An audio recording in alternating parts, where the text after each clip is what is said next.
Hello and welcome, friends. It's another episode. I know you've been dying for another episode. Sorry, it's hard not to say. Welcome to O for Dying Out Loud. I am one of your crazy hosts, Angie Cat, Magical Life Midwife. And joining me today is Laura Shaw, the dazzling death doula. Like that. We've chosen dazzling today. Well, it is a full moon, so you You never know. We're dazzling. Yep. So we just get together and we talk about all things death, dying, and in between, and how that helps to inform our living. And so, Laura, you have an interesting topic to bring to the table today. What are we talking about? I do. So I've just learned recently about this idea. It's called Swedish Death Cleaning, which when I first heard about it, I thought maybe it was some sort of really weird cleaning service that came in the aftermath of some really traumatic death. And I'm thinking Monty Python, bring out your dad, bring out your dad. It's terrible. That's not what it is. That's not it. It's not it. Yeah. So my very limited knowledge, so my apologies to Sweden and all of the Swedes, is that there is kind of this growing movement out of Sweden, and I'm sure in other places, where they are working with the living to do what they term as death cleaning. And what that really means is, I don't know, I don't want my kids to have to go through my 48 million years worth of crap. So what I'm thinking is I'll just have someone come and help me organize and get rid of the things I don't actually need anymore. Because as some of you who have dealt with an unexpected death know, when a person dies, there's lots of things like, what do I do with their toenail collection or their children's teeth or their weird collection of dead creatures? Let's not talk about the dead hummingbird in my refrigerator at this moment. Oh my word. Yeah. There's a lot of stuff. There's a lot of stuff that people have accumulated over their life. Right? Well, and first of all, as an adult child whose parents are still living and a mother whose children are still living. So I have to say that I've always had this rule, like we've always had this joke in my family. If I die, don't open the bottom drawer. Because, it's maybe not the thing you want your kids to see, or maybe you don't want to traumatize them. Right. So there's like the close your eyes, just throw this box away. Don't even look, right. Just throw it away. Right. So it's kind of that idea of kind of decluttering and getting rid of things that don't serve a purpose. Right. Or don't, I have a tendency, I'm much better than I used to be. But I definitely was a hoarder. I saved every scrap of paper from every note everyone ever wrote me in high school. And I remember at some point on my journey, going through that box, like, what the hell do I have this for? Like, nobody cares what so-and-so said to me in 1982. Right. So I just got rid of everything. It was not a big deal, and it was like, oh, so beautiful. The idea of Swedish death cleaning really is like, what kind of clutter are you leaving? What kind of crazy things are you going to leave behind for your family? Angie, what are you going to leave, or what are you most worried someone else is going to leave for you to clean? This is such a fabulous topic, because it's interesting to me that we have to encapsulate it around, death cleaning. We're cleaning, but to prepare for death. Like, why don't we clean? Because we just got too much crap, right? Right. So here's a very relatable story, and I'm glad you brought this up. So my grandfather passed away in January of this year. No, sorry, right before Christmas. Yep. And he was in the nursing or the assisted living for a couple of years and refused to sell the house. And admittedly, my grandfather and my grandmother were hoarders. I mean, certifiable. There were rooms in the basement you couldn't walk in because it was chest high with boxes, bags, and stuff, and you couldn't walk through it. And so to hear my mom, I was not there because they kind of live far away. So my parents spent an awful lot of time with my aunts and uncles going through that house, getting rid of stuff, sending it to, Goodwill or whatever. And then my uncle apparently had decided that, let's do an estate sale. And I take that back. I'm not entirely sure whose decision it was to have an estate sale. There might have been an indication that my grandfather thought that was a good idea, sell the stuff.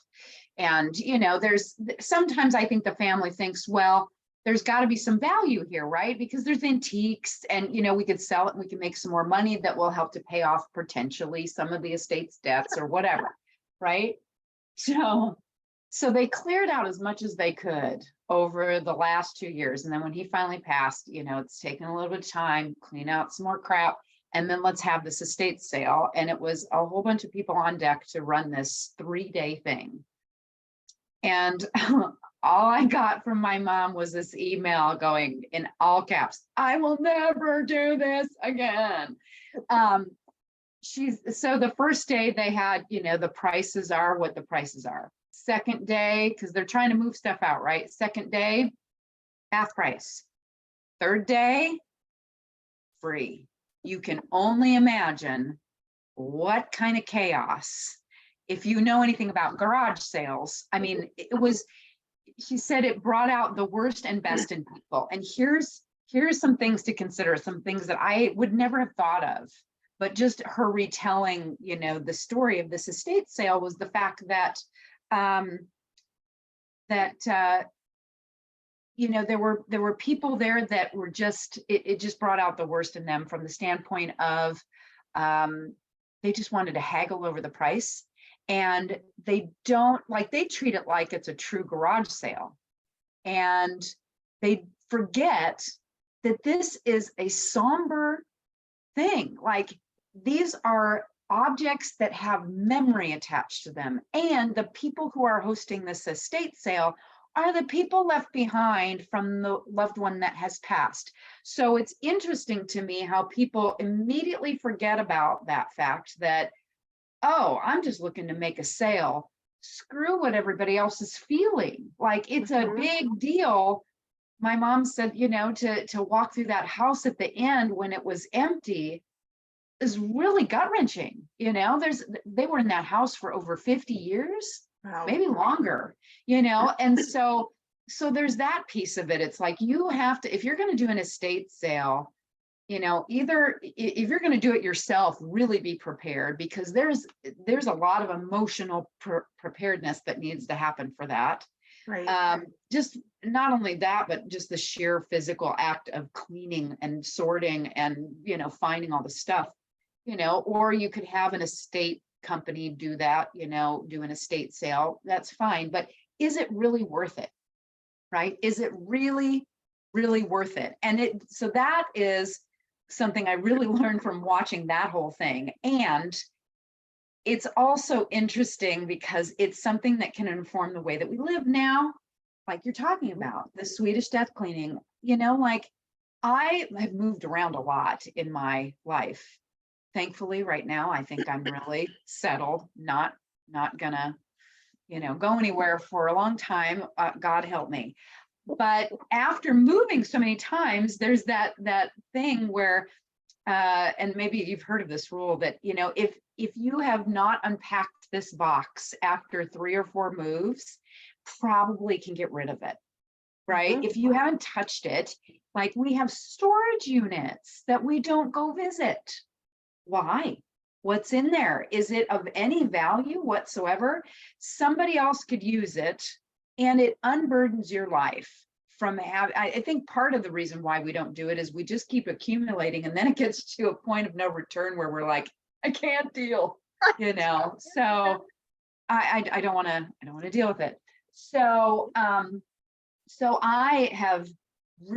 actually been on the opposite side of that, where twice a year I do a spring cleaning, And I go through and I'm like, okay, what haven't I used? What did I buy thinking I was going to use it? Do I need to give something to Goodwill, get rid of stuff? Because I don't like a lot of clutter. That's just me.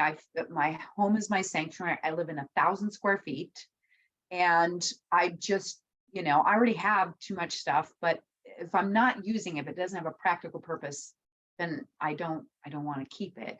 And in fact, it's caused issues in my previous relations because I have no qualms about throwing crap away. I really don't. Like, haven't touched it, get rid of it.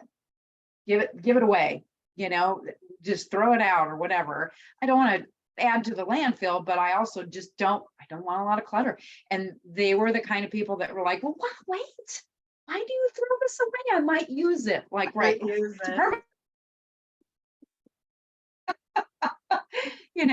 So I think it's wonderful for us to consider that with the end in mind, like what, and it doesn't have to be like you have to do it today. Think about what you're going to have at the end of your life and then get rid of everything else. Let it be a continual process. Like maybe I like to do it around the turning of the seasons. It's like it literally is a spring clean, spring and fall. Let's get rid of what is not necessary, So I think that's a fabulous idea, and if you start now, it might not, and you chip away at it, it won't be such a big, hairy deal once you get to your death, right? And then have to worry about, well, don't sell the house because there's all kinds of stuff in there. Oh my gosh, that would just drive me nuts. Also the grief, like you said, the emotional attachment that your family might place on items that, for whatever reason, I kept. That, so I have said this before, and I absolutely, this is true, that the number of times someone's cremains will end up at a Goodwill or a Salvation Army or at some charitable shop, because 2 generations from now, what is Aunt Clara's third cousin gonna do with her husband's cremains? Or she doesn't even know that that's what they are. So they're just right. So, oh my gosh, I don't know who this is. I don't want it. Right. So yeah. So Angie, you've been an inspiration for me in the past with this. So I realized quite some time ago, as you said, our friend Angie has moved a lot, all over the country. Yeah, which is fine. I think it's amazing. It's brave and it's amazing. So, and the thing that I love about that is, as someone who has always been rooted, like I don't live in the town that I lived in, but I don't live far away. Right. So I have accumulated crap, like literally I have an entire upstairs in my house, that 3rd floor. So I have a walkout basement, 1st floor, and then there's the half story upstairs that I have gone into twice in probably the last year, because my kids, so I made one of my children come and do it, and I need to make the second one come and do it, because it's just their crap up there. And it's like literally when one of them went up there, there was still an air conditioner in the window because it doesn't get good ventilation up there, and a bird had gotten in and died up there, and was just feathers and bones left. And she's like, Mom, and I'm like, oh, gross. So I took that out, put the window back in, but it's been shut off, so for at least 2 years. So literally I have no idea what's rolling around up there, just no clue. And I'm like, why does that exist? If I died, someone's going to have to go through, and it's probably not going to be the kid whose crap it is up there. Right. So I aspire to be Angie, who just has this beautiful space where everything is just put away, and because you come to my house, it's not dirty, it's just real lived in. There's a lot of crap. Whatever. So we at my house have talked a lot about living tiny at some point in our lives, because I love the idea that you can't, and it's the same idea with photographs on vacations. I've Right. stopped taking photographs on vacation because, first of all, no one cares about my pictures of Mount Rushmore or whatever Yeah. thing I'm going to the Crazy Horse Memorial. Yeah, no one wants to see that. And I will miss it if I'm there behind a lens. Like, I'm not engaging in the moment. And so I stopped doing it a long time ago. I rarely take photographs Right. on vacation, even though I have this, magic camera phone in my pocket at all times. I don't. If I ran into Sasquatch, I wouldn't remember to get my phone out because he's real, number one. And Yeah. number two, because I need to experience this moment, I would be scared. So yeah, like it's that same idea of living fully in the moment and not surrounding yourself with this stuff that Yeah. is, it may feel like it means something, but my memories of my family or my times are typically not tied to junk in my house. They're usually tied to a memory or one very specific thing Hmm. Yeah. and not all the things. Yeah. But you're right, the burden that it would place on families or Hmm. loved ones sounds Yeah. awful. Yeah. Uh, and also it creates yet another reason for families to fight in the end over who gets what, who gets It's power. amazing. Yeah, it really is. I mean, there's lots of, I mean, there is a movement. I mean, there's a Netflix documentary called Minimalist, Mhm. there's the tiny house movement, you know, it's interesting. So here's a classic example. I think it just looking at this gives us pause. It's a mindful activity. It really is about living intentionally. Like, do I really need to have that? For example, somebody asked me at work today, they said, well, do you have a printer? I said, you know what? I haven't had a printer in years. You know Mhm. why? Because I don't print all that much. I don't want that big a behemoth in my office, my home office, and I don't want to pay for ink cartridges. I, if I really have something I need to print, will go to FedEx Kinko's and print it. Right. And it costs me a whole lot less than shucking it out for ink cartridges. Like, I just, in the digital age, there isn't that much of a need Mhm. for, a printer. So, that was an intentional choice of mine. I don't want that, So it really is prompting us to look at, because there again, it's our stuff owns us after a Mhm. while. And then when we pass on, we can't take it with us. We can't take it with us. No Right. matter how much we try, we can't, you know? And because we're in the spirit world, spoiler alert, we have access to all of it.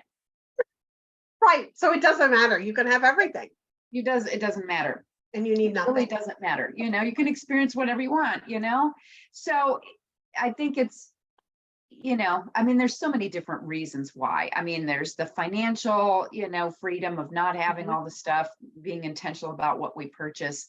But it's just about, the more clutter, the more our attention is divided. I've got to focus on those things. And then when we have too much stuff, when are you going to take the time to go through that? You don't. So it stays hidden in a closet, it stays hidden in a room, and it just becomes a mess of anxiety. Mhm. Because the moment, how many times have you thought about this, dear Laura?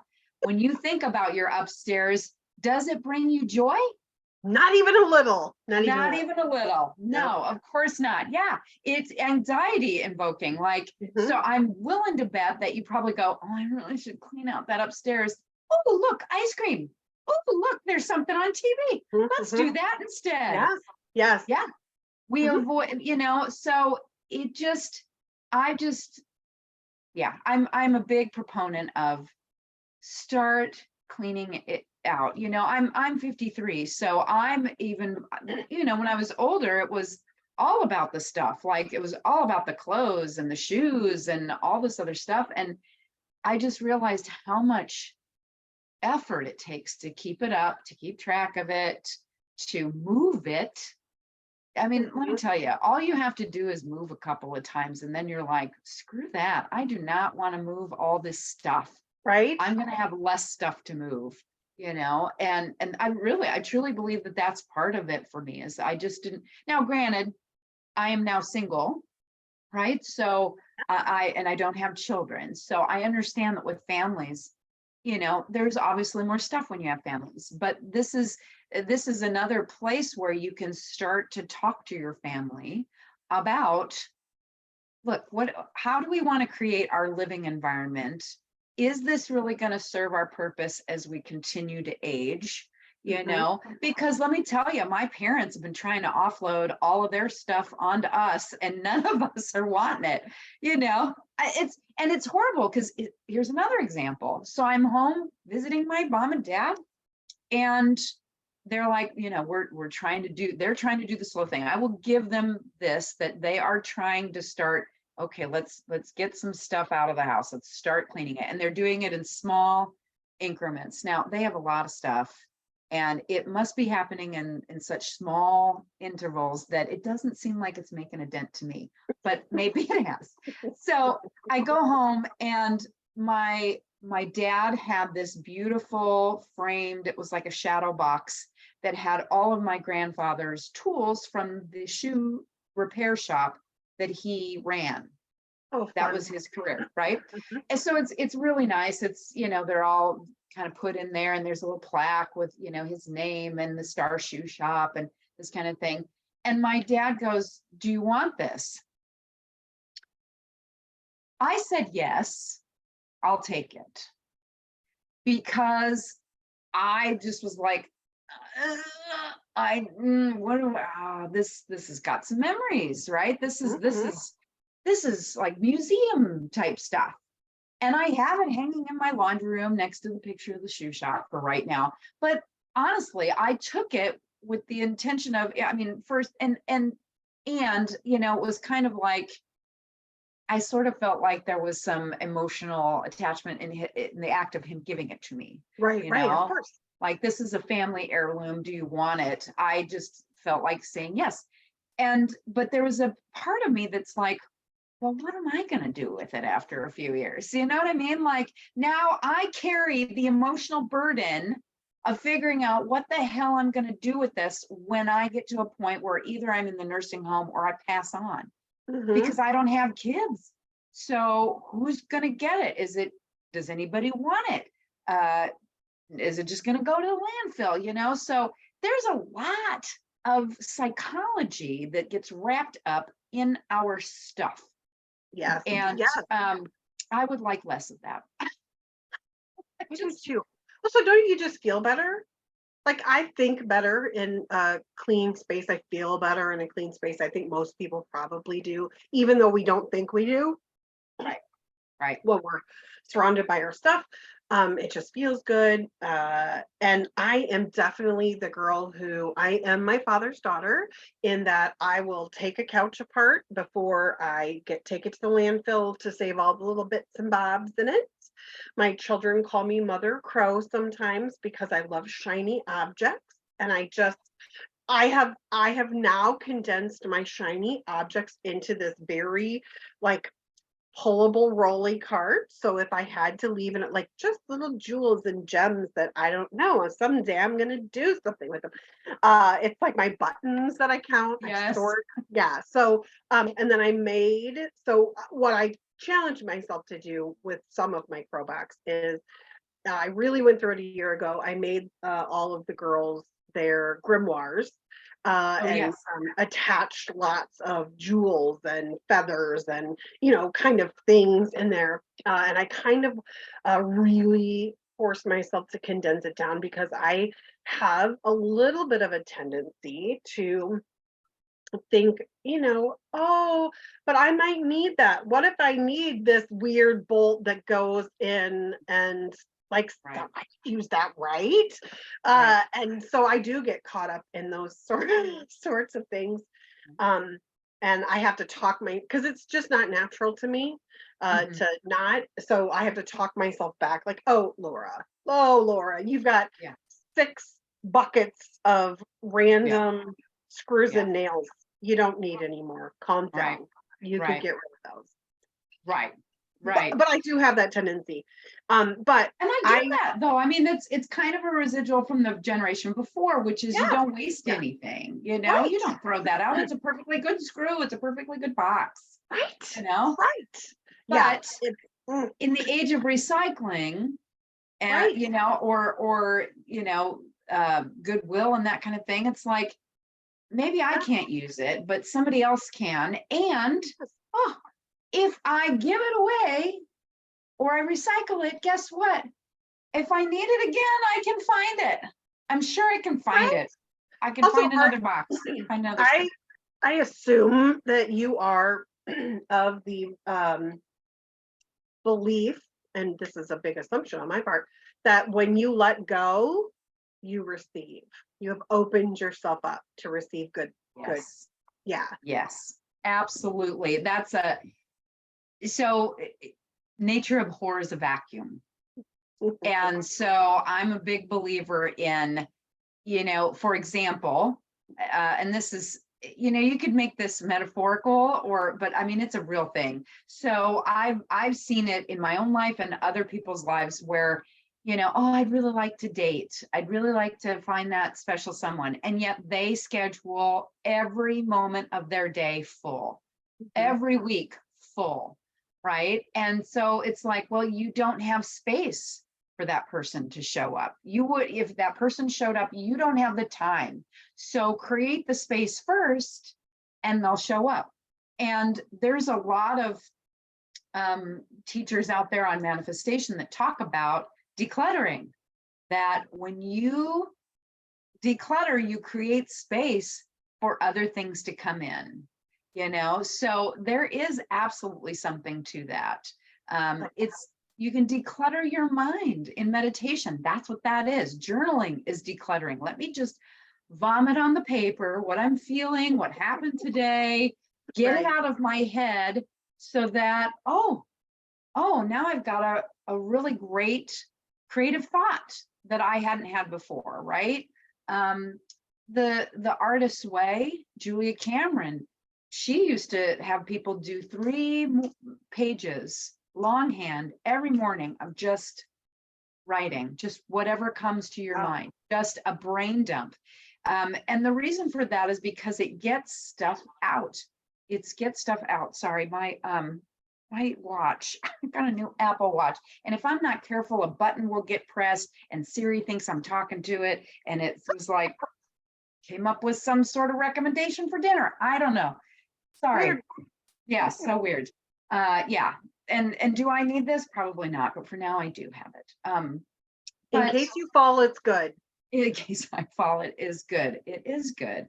So yeah, decluttering is a big deal. It moves energy. Feng Shui is based around that whole principle that you create space for energy to flow. When you have too much crap, energy stagnates. Right. Right. When you eat too much crap, energy stagnates in the Mhm. body. I mean, all we're doing is we're trying, and I'm not suggesting that people need to live like an austere monk or something like that, unless Right. that's what you really want to do. You can find, there's a whole spectrum, right? You can live, there's people, I've seen articles of people who literally live, their whole possessions are like in a backpack and a mason jar. I mean, it's just kind of weird.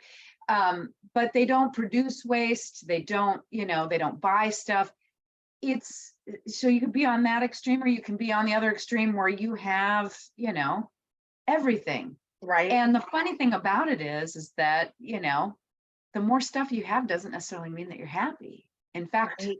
the reverse is true, that the more stuff we have, it tends to distract us from the real happiness that we can get, the real connection that we can get from being with other people.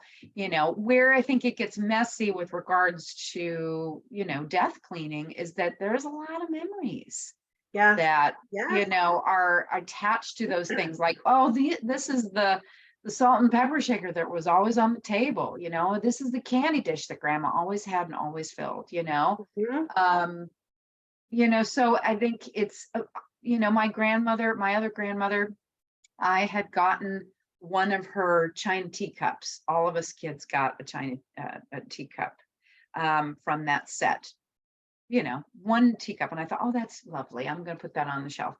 And something happened, and my then husband ended up knocking it over. It shattered.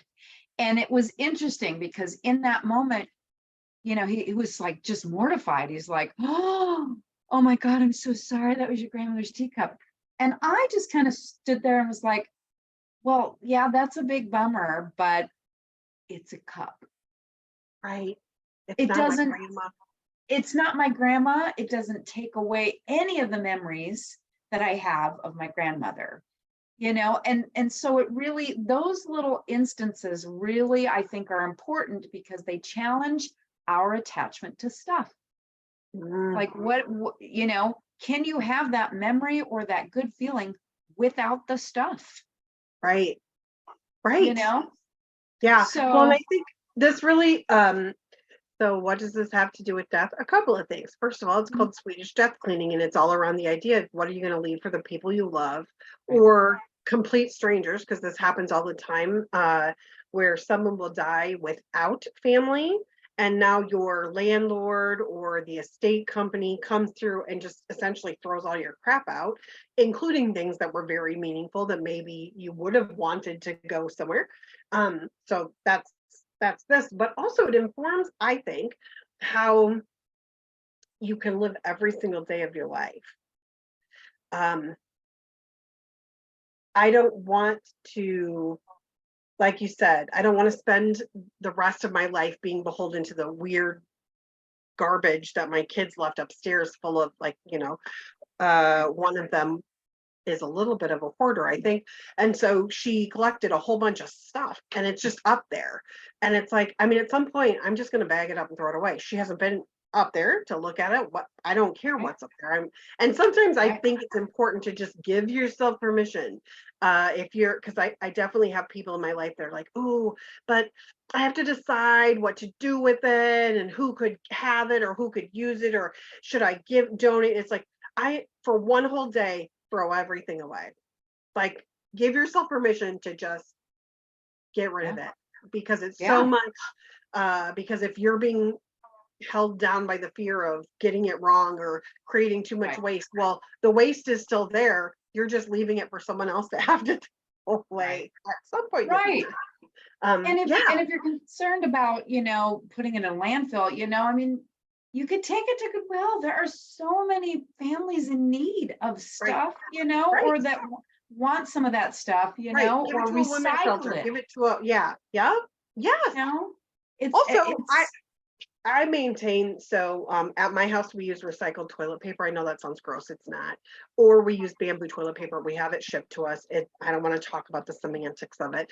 We try to use no waste toothpaste. We use toothpaste tabs instead of because there's less garbage. I'm plant-based, so I have no carbon footprint when it comes to animals and how much. So I think I do enough things in my life that if, once a year I choose to just throw, because at some point my stained t-shirt is not going to the Goodwill. Like, I currently have a box in my house that is, I can't believe I'm gonna admit this.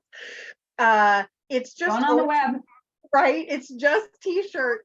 I cut up t-shirts because one of my kids wanted a memory quilt. So the scraps of the t-shirts are in my living room in a box, because I kept thinking, well, do I really throw these away? They could be rags, I guess, or I could make a rug. And it's like, Laura, it has been sitting out by my front door for, I don't know, 2 months, 3 months, maybe. It's like, oh, that's going to the garbage. Right. Because I'm crazy a little, because I do that where it's like, oh, but I could send it away, or it could be rags, and it's like, I mean, at some point, friend, it's going. Gotta go. You're gonna have to deal with it and make a decision about what is the destiny of this thing, Of this, it's not even good stuff. So but I think that this is a great point, that in life, when when we have too much stuff, we kind of become paralyzed by those things. We do.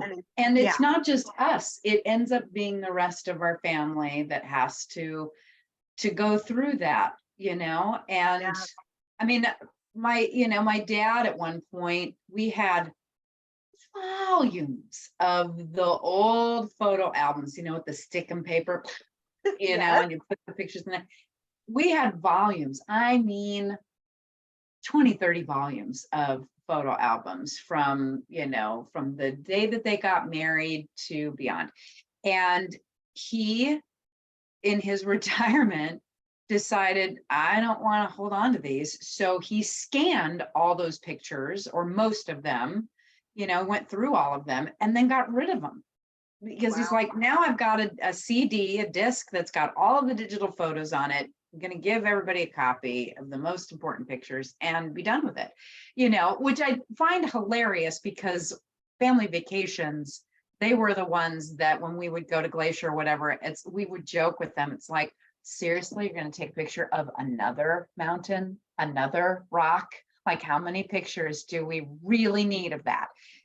So, I think as we age, hopefully we get to that point where we start to think about, I don't need this stuff.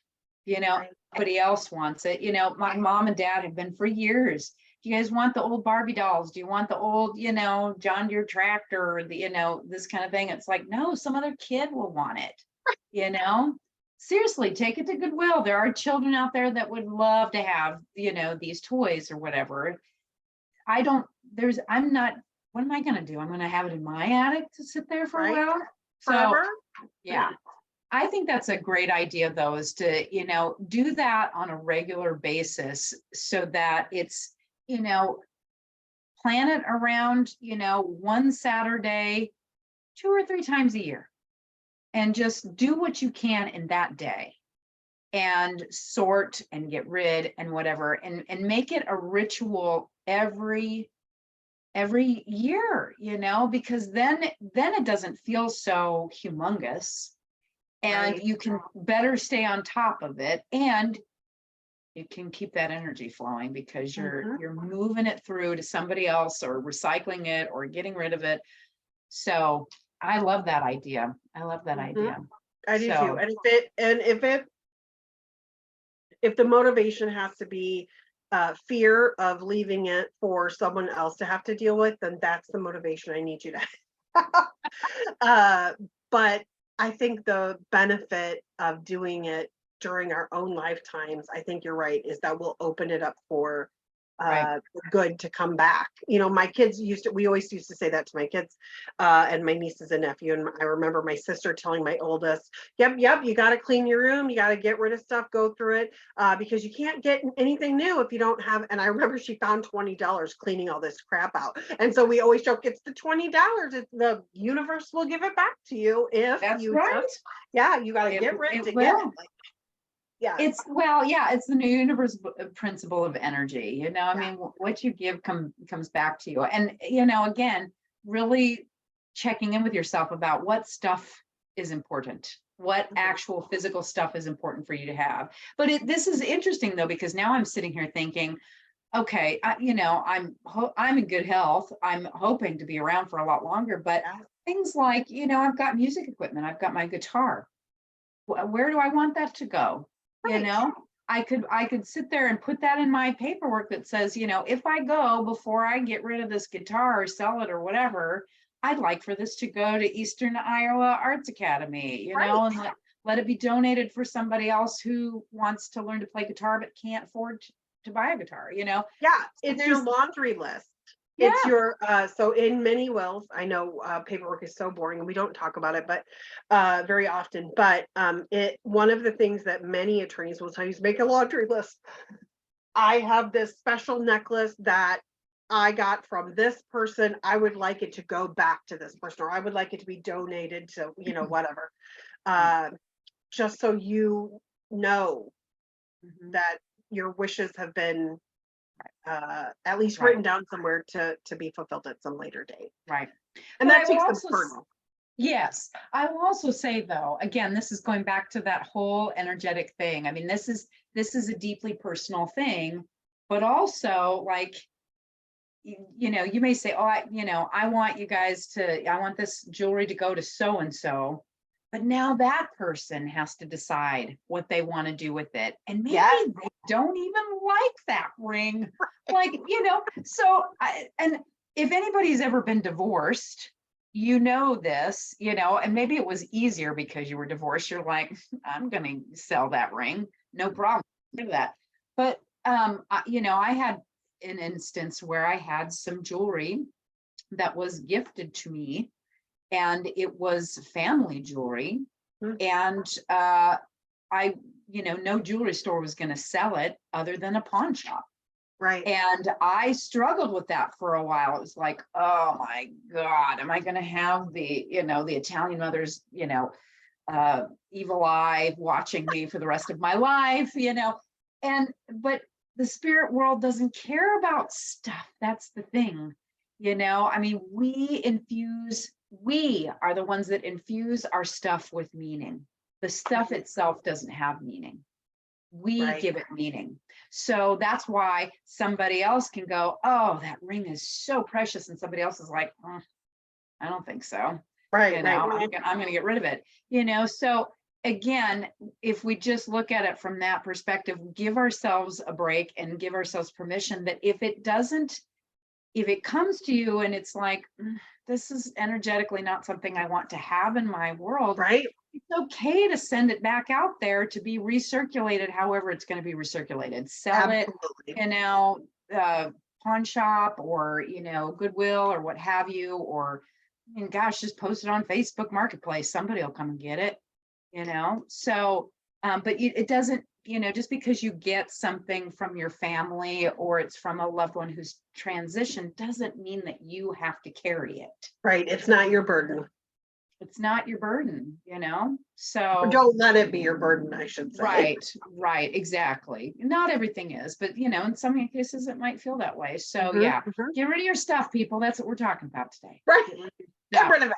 Yeah. Makes your spirit lighter, it just saves everybody a lot of hassle. You get to live in a more spacious environment. Your family won't have to go through it either, or start giving it away, like my parents are doing, you guys want this now? You want Right. this stuff? So it's like, okay, well, I'll think about that. But in general, no, I Right. don't. Unless it's money, in which case, here's how you spell my name. I Right. would take that now. Right. Spark joy. What's Exactly. spark joy? Exactly. That checkbook over there looks pretty nice. I'll take Paige, that. could you sign those? Sorry, A Mom and stamp Dad. or something. We could just stamp your name. It would be great. Oh, this is really Oh, interesting. So, yeah. but Yeah. I love this topic because again, this is kind of like it's not just about death and Right. dying and what do you do after somebody else has passed. It really Mhm. does have an effect on how do we live now. Right. How do we live now? It's so sick. When I read that, I'm like, what is Swedish death cleaning? And I was like, oh, this sounds. And then I'm reading it. I'm like, oh, this is beautiful. Like, I need this now. So yeah, I get why it started, and I love and I want to start it right now, even though I have no intention of dying anytime soon. So That's uh, good. yeah, not planning on it, friends. Sorry to disappoint. No, I mean, we need this podcast to keep going, so kind Right. of need to stick around for a while. Yes. Plus, you're my Yeah. friend. So So clean up yeah, your that's stuff. awesome. Clean your stuff, get rid of your stuff. So, and I would think that this could be something that a deaf doula could help out with too, because they're Absolutely. impartial, right? Yes. Yes. Which is the whole right. Going back to the beginning, the Swedish death cleaning, they have teams of people who come in and will help you. Right. I don't suppose it goes as easily because I understand hoarding. There can be a lot of emotional and That's psychological different. issues. Right. That's different. But just the everyday having a third party in there to say, you know, Yeah. it's beautiful. Mhm. It can help you process it. Yeah. I mean, certainly if it is hoarding, I mean, that's a whole nother ball of wax, and hoarding actually is, that's a mental that's a mental illness. That is Right. kind of a, I don't want to say symptom, it's a demonstration of a mental illness. Anxiety and depression can manifest in that kind of hoarding. And so if you think that a family member is struggling with that, that is something that maybe a licensed professional can assist with if you're trying to work through that, as you approach, the death and dying transition. So, Yeah. but yeah, for everyday living, I mean, it might be helpful to have somebody to just be impartial that can help you process through that if there's some emotional attachment there. That's a good idea. Absolutely. So, Yeah. well, very cool. Well, this was a very enlightening discussion. I loved it because I love to clean stuff out. Like when I get in a place where I'm like, we are cleaning out some crap today, I just watch out because I love to create space. So this is just near and dear to my heart. But I never would have thought that it would have had the implication that it does with regards to those who are left behind. Right. From those who have passed on. So it's good discussion. Yeah. Well, thank you for that. And you can look up more about Swedish Death Cleaning, or you can drop us a question at the bottom here. We'll be happy to address it. What else do you want to know about during these podcasts? We'd love to hear your topics and your feedback. So drop us a note. Otherwise, check us out on our Facebook page where we have our podcast, and we look forward to seeing you at the next episode. So thank you, friend. We'll see you soon. Bye, everyone. Bye.